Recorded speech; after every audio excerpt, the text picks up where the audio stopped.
Hi guys, welcome to the next edition of our Northwich Podcast, and I'm here at the Joshua Tree in Sandyway. Hi ladies. Hi. I know that you were looking forward to this, Pippa. So, for people who don't know what the Joshua Tree is, could you give me a brief synopsis? Tell us about a bit where we're sat in this amazing facility here, and then talk about the ongoing sort of journey of, I know we hate that word, of the Joshua Tree. So, what is the Joshua Tree? Well, the Joshua Tree is a charity that supports families affected by childhood cancers. It's the only charity of its type within the UK that does that, specifically in that we support families for as long as they need it.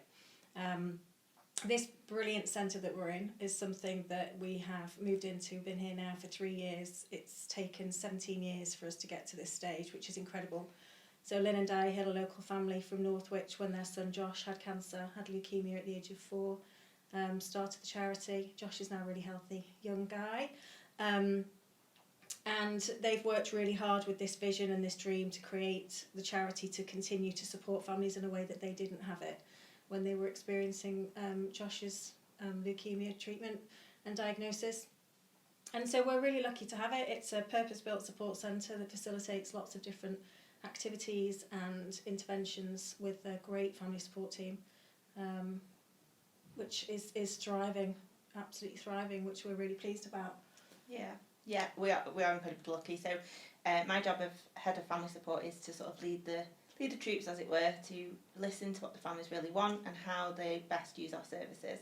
So that beautiful element that Linda and Di have given us about being a bespoke service for however long a family need us really means we've been able to tailor our services and listen to what families are saying is missing from their community maybe, or what they've lost during the time their child's been really poorly. It's quite an isolating and lonely time. Yeah.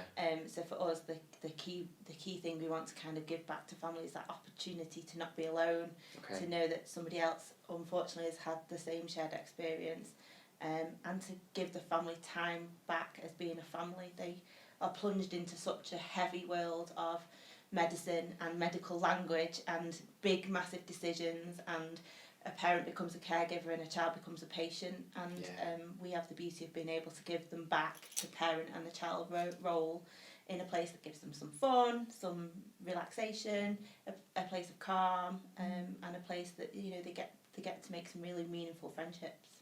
So it's incredible that there's nowhere else like this in the country.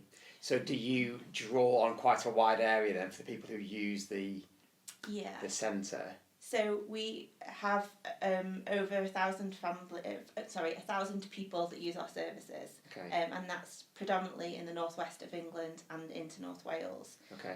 But what we're finding is we're having referrals from all over the country, even as far as Barcelona and Orlando recently. Wow. And I think that is the nature of being really bespoke. So what we find is when people are looking for support for siblings, for example, we're the first things that come into that Google search because there isn't anything out there. And that's really heartbreaking, really, to know that recognition isn't there. What we see most frequently is that ripple effect of that cancer diagnosis. So we see the amazing work that people do around the poorly child and maybe the main parent that's in the hospital setting. And that's fantastic. We're not taking away from any of those things that happen, but there's normally a brother or sister at home that's really struggling. There's probably the other parent, the grandparent, the aunts and uncles, even the school community at times that are falling to pieces because they don't know how to help. They don't know how to feel. They feel guilty when they're, feeling isolated or lonely because what their brother or sister's going through is even worse. Even feelings like feeling jealous. There's lots of gifts, there's lots of attention shared to the poorly child. So, there's a real missed opportunity for that sibling at home to be supported. And that's where we come in. So at the point where that child's poorly, we might not meet them first off. It might be the siblings at home, the grandparents coming for stay and play, or coming in the after school clubs, or coming in the school holidays, anything like that. It's just a safe place to be. And later on down the line, so that whole image you see on the television where they ring the bell and life goes back to normal. Yeah. We know that's not true. Okay. We know that that's probably the point where families fall to pieces most, when Really? they realise what they've been through, and I guess that the world doesn't actually really look the same again. There's almost that inner fear that lives for a really long time. I would never have thought of it like that. I suppose most people wouldn't, would they? There's so much emphasis and celebration put on ringing the bell, and that's the end of treatment. But actually, like Danielle says, that's when a family comes back together again, and it looks completely different to how it did before they received that diagnosis. And so it's, how do you gel them back together? You know, it's such a traumatic time. There's a lot of PTSD. Okay. You know, re-engaging in schools, going back to work, working with the siblings. So a lot of therapeutic support's put in place then. So a lot of what you do is post ringing the bell. Yeah. Yeah, that right? potentially. Yeah. Or helping them get to that point. Okay. So we do have more and more referrals from diagnosis onwards, but that might be for a safe space that's got some really good infection control measures so that the family feels safe. You know, places like play centres and things aren't particularly safe places to be where you've got a lowered immune system. So that it could be for something like that, but the majority of our work, and certainly where we come into our own, is post-treatment. And also, you know, not forgetting the families that don't have the celebration of ringing the bells, you know, and the bereaved families that we support that kind of are left behind. It's really, really, obviously incredibly difficult and traumatic for them, but there is a place for them at the charity as well, where we can support them kind of come to terms with what's happened. So this facility was completely funded by donations? Yeah. No government help at all? We don't receive any statutory funding whatsoever. Wow. So everything is from donations? Everything. We were really lucky during COVID that we were able to tap into quite a lot of grants to be able to complete the building. It was completely empty. We had nothing in it. We had no paint, I think we had a toilet and a sink or something. So we were very lucky with the local community and grant funding. And donations from individuals and organisations to allow us to complete it to a standard that we're so proud of and we absolutely love. And the families really love it as well. Yeah. And it's evolving all the time with feedback, isn't it, of what the kids want, you know, which rooms they want. And we have one of the quotes from families that stick with me most is being compared to a 5-star luxury holiday. So that's not just about the environment. All-inclusive 5-star luxury holiday. You know, in my head it's on a beach with a cocktail, sipping, you know, taking in the rays. But I guess the serious side to that is the families don't have that space where they get to be them and in a space that's so beautiful and gives so much back. Yes. And they get to relax, you know, and the parents get to, you know, chill out or have Reiki or massage or just read the paper in a really beautiful garden with amazing views while the children get entertained. Yeah. So, fantastic. You know, it's a pretty cool place to be, isn't it? Yeah, absolutely. So has it, I suppose it's evolved since, well, certainly since Josh, you know, fell ill. But has it evolved in the last couple of years or since COVID? Yeah, I guess to put that into context, we've grown by 450% in the last 2 years. Wow. So as scary as that is... So just to interrupt, when you say grown, you mean the amount of people who use the facility? The amount of new referrals. Okay. So because we don't ever have a cut-off of when a family stops seeing us, we don't really... Unless a family says, thank you so much for everything you've done, but we're ready to move on, we wouldn't necessarily close the door to that family. Okay. So that is just the growth of new families that have been engaged with us, which, as you can imagine, is sad to know there's that many people that need us, but we're relieved to know that message of us being here is getting out there. It's getting out. So is the centre... Is centre the right word, by the way? Support centre. Centre, yeah, okay. So is the centre... Can it cope in the long term, you know, with the amount of people that want to use it? Good question. It is a good question, and every grey hair on my head is attributed to that very question. What was that quote you got today about trying to book into... it's like trying to get Glastonbury tickets. Yeah, trying to book into one of our activities because, you know, post-COVID we were kind of like, how do we get families into the centre? How are we going to utilise this? What do they want? And obviously everyone was nervous about infection control and coronavirus and everything, and now it's like it's been referenced as trying to get tickets to Glastonbury to get into a family support activity. So yes, you know, I mean, obviously there's a serious business need there for us to grow and in some capacity to be able to cater for everybody. And I think the beauty of that is we are ambitious, we know we're needed, we've got a really good understanding of what our families tell us that we want, And we are fortunate to be a charity that's got the stability to grow. Yeah. So we're in a really good place. We're fully funded here completely, and we've got an incredible board of trustees and a really strong strategic plan moving forward. So the charity's in capable hands. It's just I don't think we'd realise quite how quickly the demand would be there. But then also, that's what we want. We want every family who's affected by cancer to know about us so that we can support them in any capacity. It's just we're trying to make sure that we do that in the way that is beneficial to them and we can deliver it. And you can keep going. Sustain. So what's it become more about since COVID then? Is it more to do with people wanting to be together in person rather than on Zoom or whatever? Absolutely. So I think we've all got that whole technology fatigue thing going on, haven't we? But I guess if you recognise the point where Linda and Di set the charity up 17 years ago, technology wasn't as advanced as it is now, so the connectivity of sort of staying in touch quickly over FaceTime and things like that is sort of advanced massively. But the opportunities to be together, to be heard, to have somebody with a shared experience, to kind of say, okay, well, my child's lost all of their friends because they've not been to school for a period of time. There's nobody to invite to their next birthday party. And then all of a sudden they've got a community of people here that have got real meaningful connections. So it's beautiful to watch that happen. When I sort of look at ways to measure that we're making a difference, that's my biggest one, is that they've stayed connected away from here. Yeah, okay, fantastic. It sounds I'm sure it's hard work, but it sounds rewarding. It is. And I think that's it. One of my most favourite quotes is from a mum that says, "Welcome to a family that nobody wants to be a part of, but now you're here, you'll be loved." And it's sad that we need to exist. We don't want, in one breath, we don't want to be needed, but the fact that we are, and that, as whilst medical science is advancing, that's amazing. But right now there's families that need us and we're here. Yeah. Okay. But we also work really closely with other organisations and charities, so like Ronald McDonald House in Manchester Children's Hospital, Alder Hey, loads of different Rubens Retreat, lots of different Maggie's, organisations and charities where we can kind of link our delivery and support so that no family kind of slips between the gaps as well, isn't it? Which is really important. Yeah. So I think now other organisations are starting to see the work we do. It's really having a positive impact, which is good.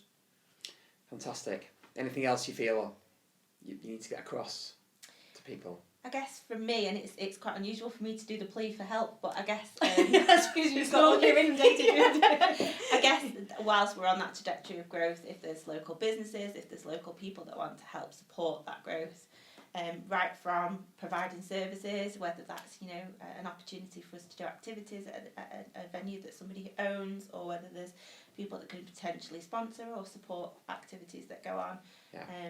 We would always welcome that support. Okay. And from a fundraising perspective, I think the local community have seen how successful the charity's been in getting to where we set out to be, but now we've got to sustain this, and like we say, we don't receive any statutory funding, and the cost of delivery for a family is increasing. It's around about £5,000 a year now, which has gone up for an average family, isn't it? So, and obviously when we talk about that 450% growth, it was around 15 new family referrals a year before COVID, and last year we received 90. So with the cost of each family of about £5,000 a year, and it's purely based on grants and donations, then obviously any support we can get. But it's also raising awareness as well, isn't it? Yeah, absolutely. Tapping in to other families that haven't heard of us. But yeah, we need all the support we can get to keep going. Well, that's why we're sat here talking. So thank you. You are very kind. No, that's obviously very important. So you do get grants as well as funding then? Yeah, we get grants. Grants from who So then? Children in Need, we've had a grant from, that's just ended. Okay. Steve Morgan Foundation support us, the National Lottery over in Wales, we have Gwyntamore, National Lottery Wales. So we do, and some smaller grants. We do have grant funding, which is great.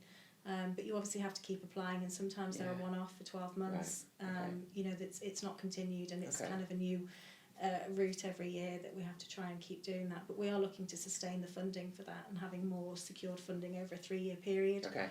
So that we can obviously put those plans and strategic plans into action. But yeah, and then the rest of it is through fundraising. And, we throw some great events ourselves. We've got a golf day coming up, the Cheshire Dash. Well, we're not throwing that ourselves, but we're the beneficiary, and it's a great event. we've got a ball in September to mark Childhood Cancer Awareness Month at Carden Park. So we've got loads of events, and just buying tickets and coming along, they're always really good events. Makes a difference. Yeah. It really helps. And we'll put a link in so Yeah. people can see. That'd be great. Thank you. So before we finish, you're both local residents, aren't you? Not far from here. Mm-hmm.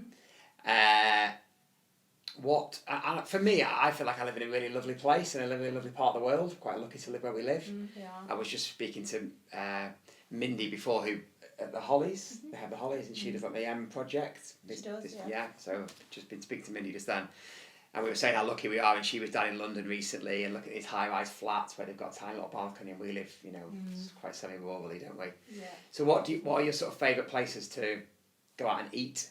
If you're going out locally, where would you go and eat? Oh. I define for me all day long. I love John and Ali. They're really good friends of ours, and it just so happens to be incredibly convenient that the Joshua Tree is located within staggering distance of Define. I don't come to work drunk or anything. Of course. Obviously. No. But Friday after work's nice. For me, Define hands down. Yeah, a nice glass of wine. They've got a new menu, Yeah, I know. We went on Saturday. What did it? How did it? Yeah. It's nice. I know, delicious. It always is. Yeah. So it has to be Defined for me. Although the plough, my brother-in-law's at the plough. Yeah, Yes. you're really going to go into trouble now. The You're plough not as well. careful. Yeah, the plough's nice. I have to say that as well. Yeah. No kids allowed in the plough. Oh, they Well, changed I think it. they're changing it. Yeah. Are they? We'll see. I mean, it's not necessarily a bad thing. No. Yeah. Well, mine are old enough to drink Of course, now, so it's different. fine. Yeah. Me, we go for the peace and quiet. Yeah. Yeah. What about you, Danielle? I've got to choose one. Well, no, you can give us a couple. Okay, so I really enjoy the little tap. Oh, I in love the Tarn. little Yeah. tap. Yeah. Miles. I think Miles does a Love fab that. job there and helps. So I've got an 8-year-old, so my needs Okay. is probably slightly different than yours. No, I've got an 8-year-old too. And just being able to pick and have that family time's lovely. Your favourite pub? Pub. Yeah. Favourite pub. I like the Fox and Barrel at Cope. Yeah, so we the spend a Fox lot and of time Barrel's at Fox and amazing. Barrel. Food's great. And outdoors is lovely as well, isn't it? Yeah. It is. And I think one place that gets missed a lot is next door in Frodsham. Yeah. Oh, I mean, how Mindy he's just not said got a that. Michelin star, I do No. not know. I've not been. Oh my God, you have to go. I know, we do. You have to book, but you have to go. It's incredible. Yeah. Yeah. I've heard a lot of people. Mindy just said Yeah. exactly the same thing. Yeah. It's going to be Oh, lovely. they're just fabulous. Absolutely, yeah. So, what about recreationally? If you've got a bit of time off work, what do you do Clean. locally? No. Apart from at home, if you're going out, would you go out walking somewhere? Do you go? She did just tell you what she does recreationally. You do enjoy the cleaning. Define. Oh, right. Define Fox and Barrel. Next door. Just the circuit. That's it. I just do those things. I'll go. The Delamere Forest? Yeah. So again, Yeah. picking up on your point really, I did the whole lockdown dog thing. Okay. Just So got the one. Just the one dog. Yeah, that's ample. So we are dead lucky, aren't we? What we've got Yeah. locally to We just are. do that and to get out and about and And the river network's amazing, Yeah, it isn't it? is, yeah. Try and get on a bike, but I'm going to end up in it one day. Yes. Well, you can't bike back from Define. That's the. No. I don't but- bike and drive. Drinking bike even. No. Sensible. Those days are gone. Those days are all gone. Yeah. Cool. Okay. Well, thanks very much for that. You're You're welcome. Thank you for coming in. We'll share it out and we can raise a bit more awareness, hopefully. Next time, tell us it's going to be on camera, yeah? Yeah, I didn't tell Pippa it was on camera because I knew she'd say no. Thanks so much. Thank Pleasure. you. Thank you. Bye.